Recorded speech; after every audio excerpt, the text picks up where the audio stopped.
안녕하세요. 매일 아침 말씀 묵상에 오신 여러분을 진심으로 환영합니다. 2월 13일 목요일 사랑과 악. 하나님은 사랑이시라고 하는데 왜 이 세상에는 악이 있을까요? 생각할 질문. 하나님이 사랑이시라고 하는데 왜 세상엔 악이 있나요? 하나님이 세상을 창조하셨다면 악이 없는 아름다운 세상만 있어야 하지 않겠나요? 하는 것은 수많은 사람들이 해왔던 고민입니다. 그 문제에 대하여 성경은 우리에게 뭐라고 이야기할까요? 이 세상의 악은 언제 끝날까요? 오늘 우리에게 주는 교훈은 무엇입니까? 마태복음 13장 24절에는 이런 알곡과 가라지의 비유가 있습니다.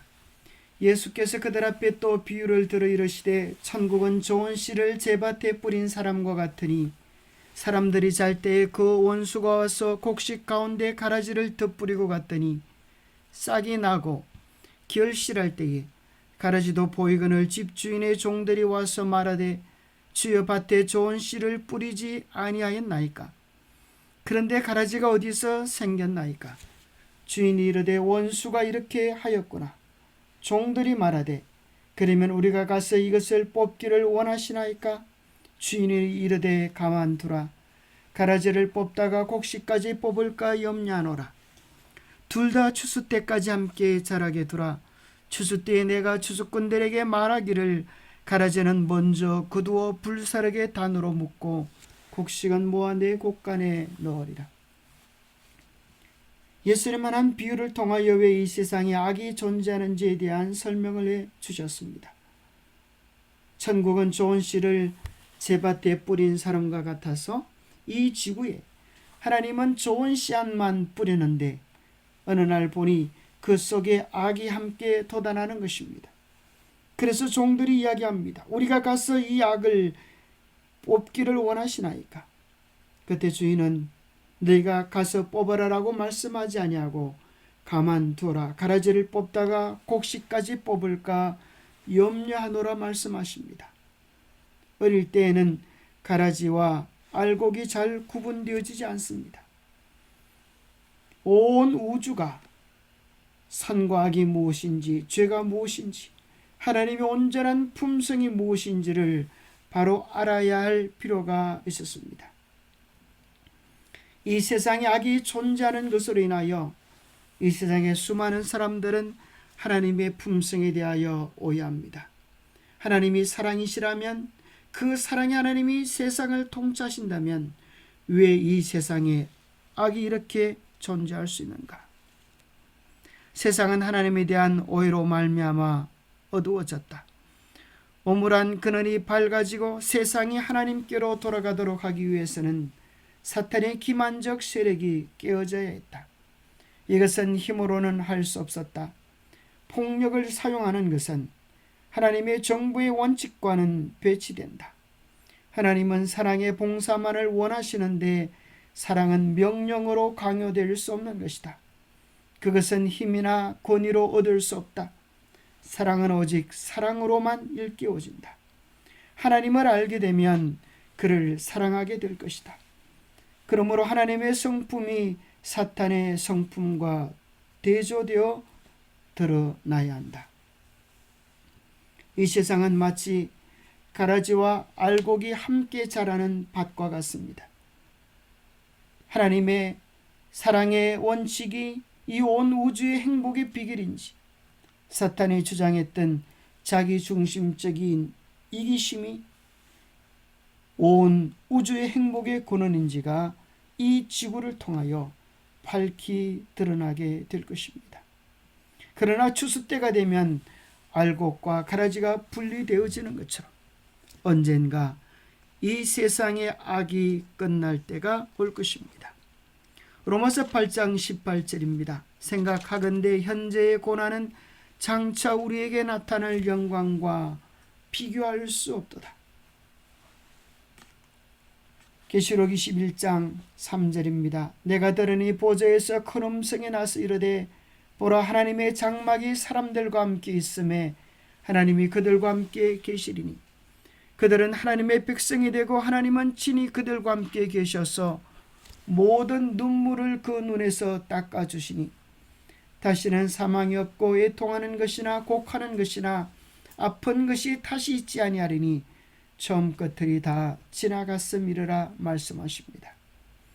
오늘 우리가 당하는 고난은 장차 우리에게 나타날 영광과 비교할 수 없을 것입니다.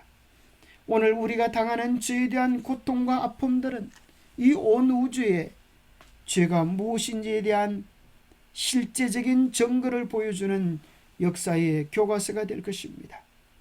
죄가 무르익을 때 하나님은 드디어 이 세상을 심판하시고 온 우주로 하여금 하나님의 성품과 죄에 대한 바른 이해를 가지게 하시고 이제는 다시는 죄와 고통, 아픔과 사망이 없는 영원한 행복의 나라를 온 우주에 건설하게 되실 것입니다.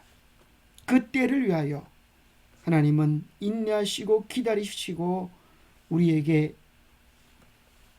선택의 기회를 주시는 것입니다. 우리가 아무것도 볼 수 없을 때에도 하나님은 시작부터 끝을 또한 예수님을 믿는 모든 이에게 약속된 행복을 보실 수 있으십니다. 로마서 8장 18절은 이렇게 말합니다. 현재의 고난은 장차 우리에게 나타날 영광과 비교할 수 없도다. 우리에게도 이 놀라운 약속을 바라볼 수 있는 믿음과 신뢰가 있습니까? 사랑과 그 사랑에 내재된 자유는 너무나 신성하고 근본적인 것이기에 예수님은 그 자유가 자신을 큰 고통을 겪게 할 십자가로 보낼 것을 아셨지만 그것을 주시기를 거부하지 않으셨습니다. 그분은 어떤 대가를 치르실 것을 알면서도 우리에게 이 자유를 허락하셨습니다.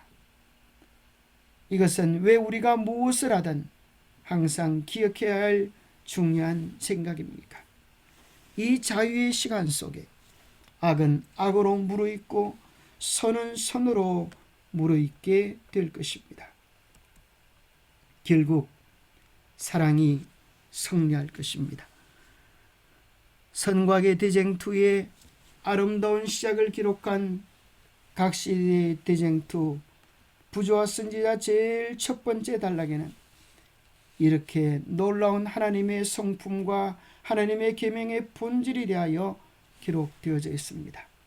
하나님은 사랑이시라. 그분의 본성과 그분의 율법은 사랑이다. 이것은 과거에도 그러하였고 미래에도 영원히 그러할 것이다. 그의 행하심이 예로부터 그러하시며 지존무상하며 영원히 그하시는 분은 변치 않으신다. 그는 변함도 없으시고 회전하는 그림자도 없으시다. 창조력의 현년 하나하나마다 무한한 사랑의 표현이다. 우리는 이 세상 역사가 맞춰지는 그 어느 날 알게 될 것입니다. 이 세상의 어떤 폭력과 거짓과 위선보다 사랑은 더 위대하고 놀라운 세상을 변화시키는 가장 강력한 힘이라고 하는 사실을 그때야 분명히 알게 될 것입니다. 결국 수많은 온 우주의 피조물들의 입들은 하나같이 하나님은 사랑이시다라고 끝없는 찬양을 주님께 드리게 될 것입니다.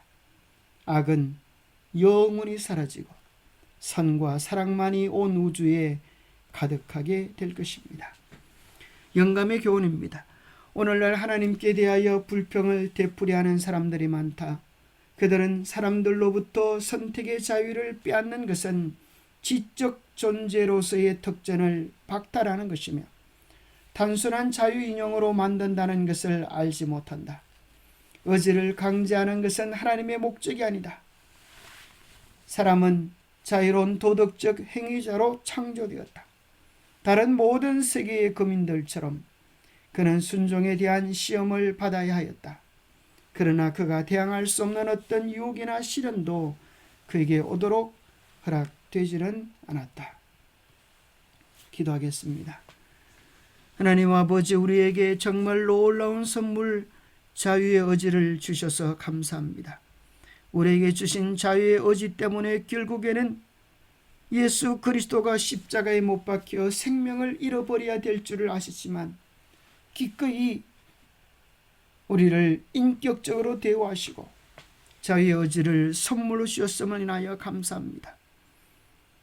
우리에게 주신 이 자유의 의지를 악용함으로 어떤 사람들은 하나님을 비방하며 죄를 짓지만 하나님의 십자가의 사랑을 아는 우리는 하나님께서 주신 소중한 선택의 자유를 하나님을 위하여, 선을 위하여, 아름다움을 위하여 활용하게 도와주옵소서.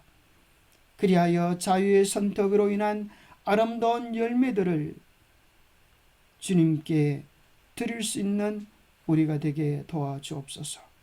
날마다 우리의 시선을 주님께 고정시키며 주님의 사랑의 열매를 맺어가는 우리가 되도록 성령께서 때마다 우리의 마음을 붙잡아 주시옵기를 우리 주 예수 그리스도 이름 모자하여 간절히 간구하옵나이다.